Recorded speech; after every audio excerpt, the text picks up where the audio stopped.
c'est Les petits griots. Et voici notre papy comme l'eau et notre nana dans l'ommet. Avec eux, on t'emmène voyager à travers les histoires du Bénin. Prêt, moi 3, 2, 1. L'aventure commence maintenant.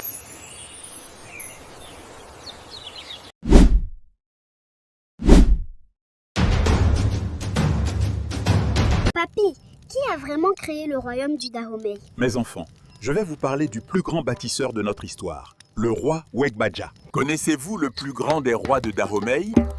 Il n'était pas le premier roi, mais c'est lui qui a vraiment construit le Dahomey. Wegbaja a régné de 1645 à 1685. Avant lui, c'était un petit territoire. Avec lui, c'est devenu un royaume puissant et organisé. Sa vision était claire, créer un État fort, avec une capitale magnifique, une armée disciplinée et des lois justes. Et il a réussi? Oh oui, mon enfant! Il a transformé le Dahomey en l'un des royaumes les plus puissants d'Afrique de l'Ouest. Quel était le symbole de Wegbaja? Un poisson sortant d'une nasse. Et sa devise était « Le poisson échappé de la nasse fuit la nasse ».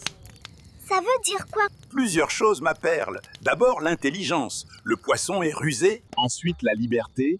Une fois libre, il ne revient jamais. Enfin, l'indépendance. Le Dahomey ne sera jamais soumis. Le poisson, c'est le symbole de la liberté? Exactement, petit gardien.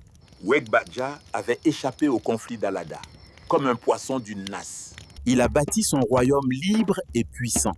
Et ce symbole est resté celui de tout le Dahomey. Papy, qu'est-ce que Wegbaja nous a laissé? Tous les grands rois qui ont suivi, Agadja, Gezo, Glélé, Béhanzin, ont marché sur le chemin qu'il avait tracé. On se souvient encore de lui? Bien sûr, petit gardien. Il nous a laissé le site palatial d'Abomey, un modèle d'organisation, de courage, de vision, patrimoine mondial de l'UNESCO. Chaque Béninois connaît Wegbaja. C'est notre père fondateur, notre grand bâtisseur. Vive Wegbaja, le roi bâtisseur du Dahomey. C'était Ayodele, ta petite béninoise. Souviens-toi, connaître ton histoire, c'est connaître ta force.